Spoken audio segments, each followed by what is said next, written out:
Mas Yoga menepuk lembut pundakku, membuyarkan lamunanku. Kamu kenapa? Kenapa terlihat murung? Tanya Mas Yoga sambil melajukan kendaraan. Aku hanya kepikiran dengan orang yang menabrak kedua orang tuaku, andai saja dia tidak lari. Aku yakin mereka masih bisa diselamatkan, ujarku lemah. Pipiku dibasahi oleh linangan air mata. Tiap kali mengingat kedua orang tuaku, tetap saja aku tak mampu menahan tangis. Sudahlah, jangan menangis. Doakan saja. Semoga kedua orang tuamu mendapatkan tempat yang terbaik di sisi Tuhan, ujar Mas Yoga lembut, sambil membelai kepalaku. Aku hanya diam, kesedihan yang kurasakan seperti bertambah hari ini. Mobil Mas Yoga melaju pelan, pemakaman kedua orang tuaku sudah dekat. Aku sudah membawa bunga dari rumah. Aku segera turun saat mobil Mas Yoga parkir di luar pemakaman.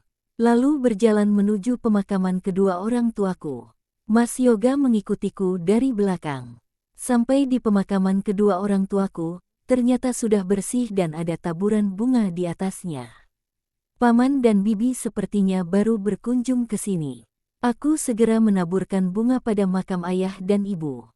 Lalu berdoa, agar mereka mendapatkan tempat yang terbaik.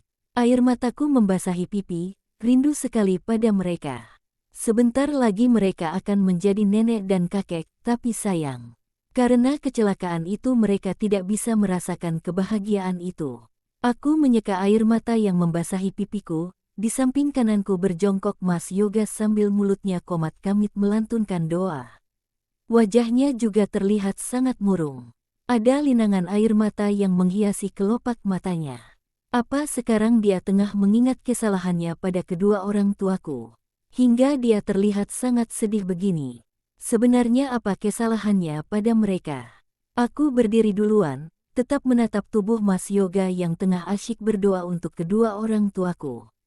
Saat melihat Mas Yoga begitu merasa bersalah seperti ini, pikiranku langsung berpikir tak karuan. Apa jangan-jangan pelaku tabrak lari kedua orang tuaku itu adalah Mas Yoga? Kakiku langsung gemetar, apa mungkin kesalahan Mas Yoga pada kedua orang tuaku itu adalah ini? Dia merasa bersalah pada kedua orang tuaku karena kasus tabrak lari itu. Lalu menjadikan aku sebagai tempat untuknya menebus kesalahan. Tubuhku panas dingin, kakiku gemetaran. Nafasku rasanya tak beraturan. Aku terduduk lunglai sambil tetap memandangi Mas Yoga. Bagaimana jika dugaanku benar? Bagaimana jika selama ini aku hidup dengan orang yang telah menyebabkan kedua orang tuaku meninggal? Tidak, ini tidak mungkin benar. Tidak mungkin Mas Yoga pelakunya. Tidak mungkin dia sampai tega berbuat sejahat itu. Aku masih berupaya untuk menghilangkan rasa curigaku. Tapi, jika ini kebenarannya, maka tidak ada kata maaf untuknya. Ma, kenapa? Kok wajahmu pucat sekali? Mas Yoga menempelkan tangannya di dahiku. Tidak, Mas. Aku tidak apa-apa. Ayo kita pergi, Mas, ujarku sambil berusaha bangkit. Mas Yoga mengikuti langkahku meninggalkan komplek pemakaman. Setelah itu, kami menuju rumah paman dan bibi. Aku masih kepikiran tentang pradugaku tadi. Apa benar Mas Yoga lah pelaku tabrak lari itu? Bagaimana caranya aku mencari tahu? Saat kejadian itu, tidak ada seorang pun saksi yang melihat kejadian. Jalanan sedang sangat sepi. Bahkan kedua orang tuaku terlambat mendapatkan pertolongan gara-gara tidak ada kendaraan yang melintas. Untung ada sebuah minibus yang lewat. Merekalah yang membawa ayah dan ibu ke rumah sakit. Tapi, aku masih berharap bukan Mas Yoga pelakunya. Entah apa yang akan aku lakukan jika itu kebenarannya. Aku tak sanggup membayangkan jika itu benar. Aku akan sangat merasa bersalah pada mendiang ayah dan ibu. Hidup bertahun-tahun dengan pelaku tabrak lari mereka. Mobil Mas Yoga memasuki pekarangan rumah paman. Aku langsung turun, lalu berjalan ke arah pintu rumah. Mas Yoga juga melakukan hal yang sama. Pintu rumah tidak terkunci, aku langsung saja masuk. Mas Yoga juga masuk dan duduk di sofa ruang tamu. Assalamualaikum, Paman. Bibi, kalian di mana? Ujarku berjalan melewati ruang tamu, menuju ruang makan dan dapur. Waalaikumsalam Riana, sudah datang. Ayo duduk, ujar bibi yang tengah asyik di dapur.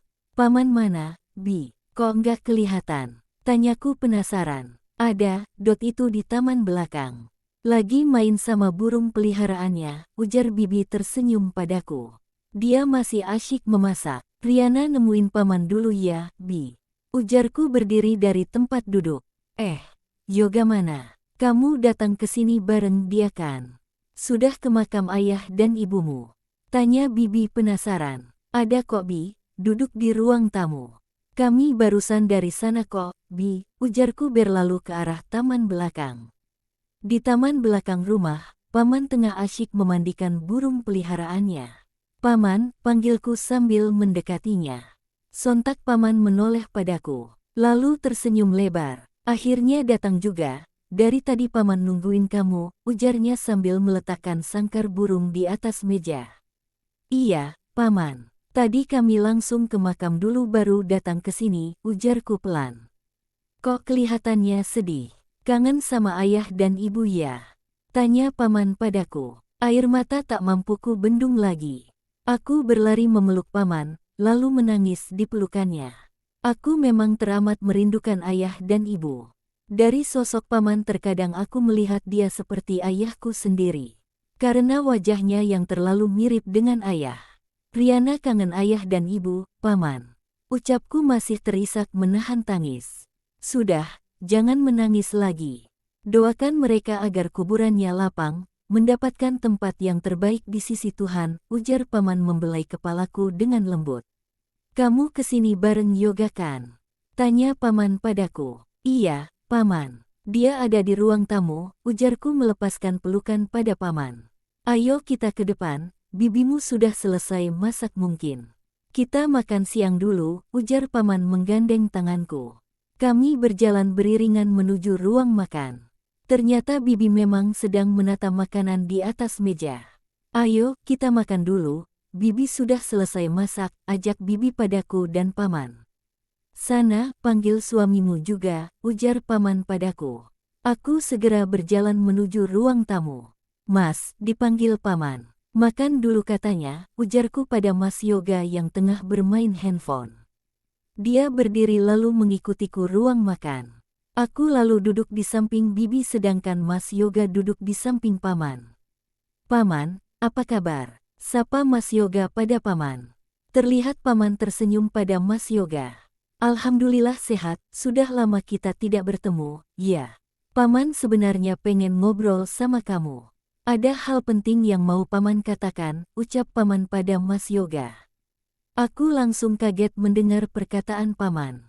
Aku belum memberitahu Mas Yoga tentang perusahaan. Bagaimana jika paman membicarakan itu? Ada apa paman? Hal penting apa yang mau paman sampaikan?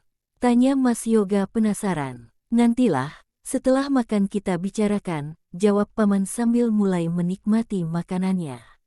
Iya, di meja makan jangan ngomongin soal pekerjaan, ujar bibi tersenyum menatap Mas Yoga dan paman. Tiba-tiba selera makanku hilang. Aku takut paman membicarakan perihal perusahaan itu. Aku tidak mau Mas Yoga menjadi direktur perusahaan. Dia tidak berhak sedikitpun. Dia punya kesalahan pada kedua orang tuaku, walaupun aku belum tahu pasti kesalahan apa. Tapi aku tidak ikhlas dia menjadi direktur di perusahaan yang dirintis oleh mendiang ayahku. Aku hanya makan sedikit. Itu membuat bibi tanpa aku minta menambahkan sesendok nasi di atas piringku. Lalu menambahkan sepotong ikan goreng dan sayur. Sudah, Bi. Aku sudah kenyang, ujarku berusaha menolak apa yang bibi letakkan di dalam piringku. Kamu makannya sedikit sekali, tadi bibi lihat. Sekarang habiskan itu, kamu lagi hamil. Harus jaga kondisi badan, ujar bibi padaku. Terpaksa aku menghabiskan isi piringku, walaupun sebenarnya aku sudah tidak berselera. Selesai makan, paman mengajak Mas Yoga duduk di ruang tamu. Aku tidak bisa mengikuti mereka sekalian, karena harus membantu bibi beres-beres meja makan. Aku melakukannya dengan cepat. Setelah piring kotor aku letakkan di dapur, aku ingin segera mencucinya dengan cepat. Sudah, biar bibi yang cuci semuanya. Kamu ke depan saja, Bareng paman dan suamimu, ujar bibi meraih piring kotor dari tanganku. Aku langsung bernafas lega. Untung saja bibi menawarkan bantuan. Ya sudah, Bi. Aku ke depan dulu ya. Ujarku sambil berlalu ke ruang tamu. Di ruang tamu, paman dan Mas Yoga sepertinya baru mulai bicara. Aku segera duduk tidak jauh dari paman. Melihat aku datang, paman langsung memanggilku. Duduk di samping paman, Riana. Panggil paman padaku. Aku lalu mendekat pada paman, duduk persis di samping paman. Kamu sudah bicara sama Yoga perihal perusahaan. Pertanyaan paman membuatku tak mampu berkata apapun. Aku tidak tahu harus menjawab apa. Dengan gelabakan aku berusaha menjawab. Belum, paman. Aku belum sempat bicara, jawabku lirih. Terlihat Mas Yoga menatapku. Dia sepertinya penasaran saat paman menyinggung soal perusahaan. Loh, kenapa belum juga disampaikan, Riana? Pak Santoso sudah berulang kali bertanya pada paman. Dia sekarang tengah sibuk di luar kota. Dia sepertinya akan segera pindah ke sana. Di sana juga ada perusahaan miliknya, jadi dia ingin fokus di sana, ujar paman menatapku dalam. Cari orang lain saja paman, Mas Yoga masih belum punya pengalaman. Takutnya malah bangkrut nanti, aku berusaha agar paman menghentikan obrolan mengenai posisi direktur itu. Apa-apa ini, paman? Apa ada hal yang salah dengan saya? Tanya Mas Yoga penasaran, karena tidak mengerti apa yang sedang kami bicarakan. Paman menatapku, lalu beralih pada Mas Yoga.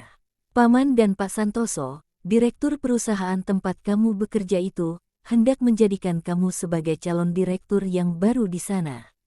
Karena, perusahaan itu sebagian besar milik almarhum ayah dari Riana, ujar paman secara gamblang. Aku terduduk lemas mendengar paman menceritakan segalanya pada Mas Yoga. Andai paman tahu, bahwa Mas Yoga telah menduakan aku dan ditambah lagi kebohongannya, aku yakin paman tidak akan memberikan kepercayaan itu padanya. Mas Yoga terlihat sangat kaget. Dia sampai memijit pelipisnya dengan kasar. Sepertinya, posisi direktur perusahaan itu sangat dia impikan.